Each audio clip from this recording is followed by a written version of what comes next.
Federal Drive is presented by GEHA, Government Employees Health Association, proudly providing health and dental benefits to federal employees and their families. Visit GEHA.com. 3 years ago, Congress appropriated over $42 billion to build out the nation's broadband system so that everyone could have access to internet resources.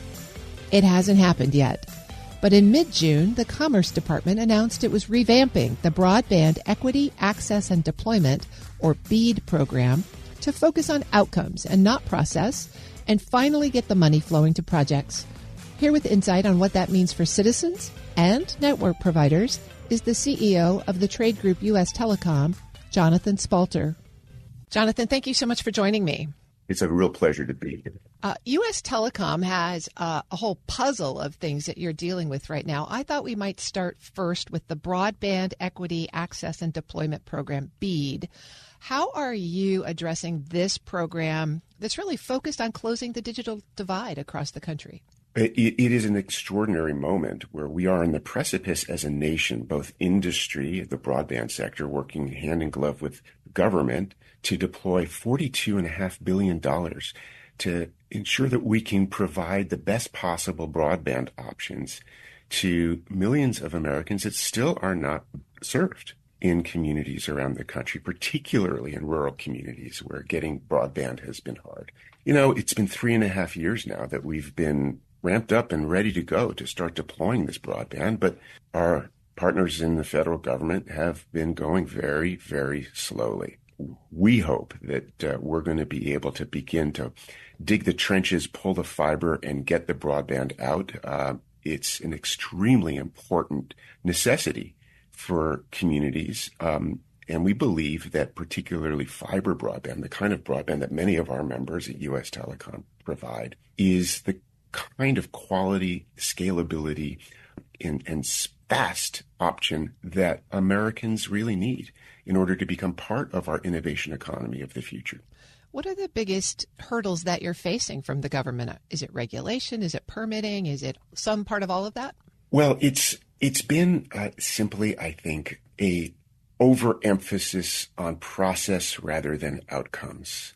The previous administration, rather than really revving up the engines and moving quickly to get the dollars out to the states obligated and into the communities it needed most, decided to layer on to the program that Congress authorized all kinds of requirements and rules and policy Christmas ornaments that really had nothing to do with the core purpose of getting broadband out where it's needed most. The good news is that I think we are now in a situation where, working closely with Congress and with the Commerce Department, we are on the verge of being able to crack through a lot of those impediments and get going.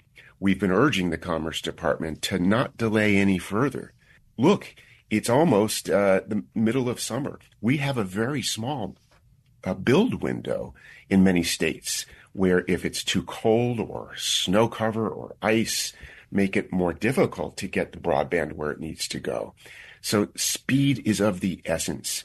And we're really pushing the Commerce Department, and it's not just us, it's states around the country, Republican and Democrat, to giddy up and stop the woe.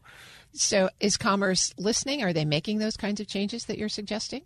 They have been. There have been really important efforts to strip some of these, as I said, Christmas ornaments from the tree, put them in a box and stick them back up in the attic so that we can unencumber states in all kinds of rules that were completely unrelated to the core program.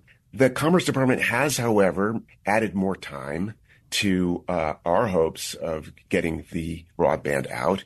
Recently, the Commerce Department added a new requirement that we're going to essentially have to start from scratch in our bidding process, adding what could be an additional 6 months to getting, at the very least, to getting the money out and the houses and communities and enterprises that need the broadband to begin to get it. So, we've been patient. But we are ready to go. The states want to have the flexibility to determine what would be the best mix of technologies to be able to bring to their citizens. And we're hoping that Washington will listen, that it will allow the expertise of our state broadband offices, our state governors, to make the real decisions about how to allocate the dollars, but also the broadband options to their states rather than our friends in the bureaucracies.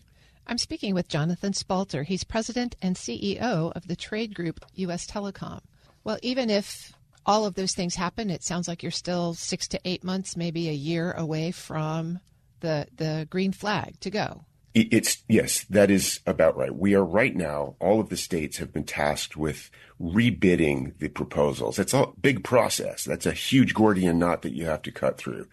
We've been working with the state offices, with the Commerce Department, and with Congress to help expedite that process to make it as seamless as possible. But part of the problem, Terry, is that the Commerce Department has advised states that it also has to rethink what kind of broadband choices it needs to make. We've been advocating that what needs to get to the communities is the kind of broadband that they need and want most. And everybody understands that it's fiber broadband that is the critical input to our ability to do things like remote learning, remote healthcare, being able to allow rural communities to become part of our advanced manufacturing future, to become part of our AI future.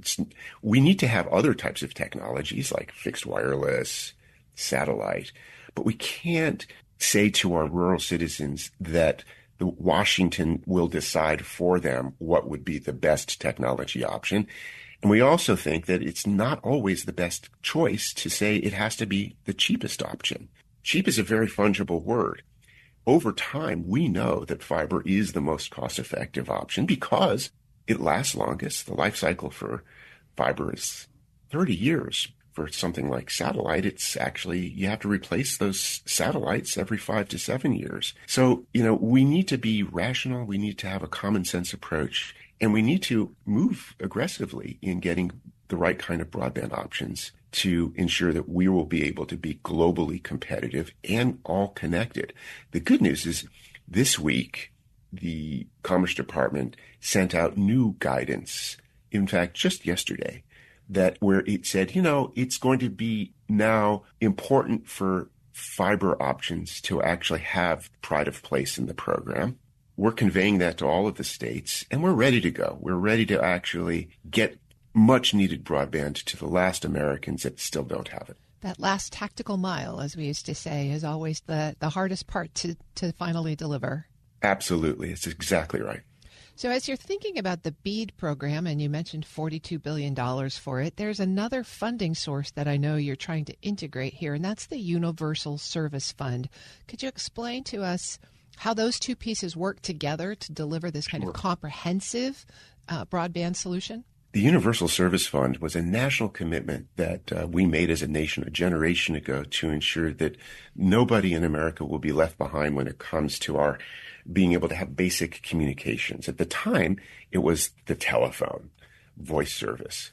Well, now the Universal Service Fund also supports next generation communications technology like broadband. Working together, the BEAD program, which will allow providers to build new networks into communities that don't yet have it, will be wonderfully supported by a vibrant and secure and future-proofed Universal Service Fund, the dollars for which are used principally to maintain and manage the networks that have already been built.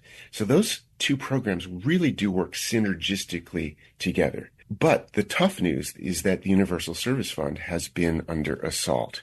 There have been some folks who have sued to call the Universal Service Fund somehow unconstitutional, even though this has been a critical national program, bipartisan supported program for 30 years. In fact, this week, the Supreme Court is going to make a decision on the constitutionality of the program. U.S. Telecom has been a party to that Supreme Court process. Our fingers are crossed that the justices will make the right decision to uphold its constitutionality And then we're going to go to Congress and the administration to work together to make sure that we can have a future-ready USF program that will be reformed, that will actually invite more parts of the technology ecosystem who benefit from the Universal Service Fund to be contributors to the program, and to make sure that we can streamline it and get it shipshape for our broadband future. I've been speaking with Jonathan Spalter, President and CEO of the trade group U.S. Telecom. Thank you so much for joining me and for giving us sort of a clear view of this really important piece of national infrastructure. It's a real pleasure to be with you, Terry, through the power and promise of broadband. Exactly true. We'll post this interview at federalnewsnetwork.com/Federal Drive. Hear the Federal Drive on your schedule. Subscribe wherever you get your podcasts.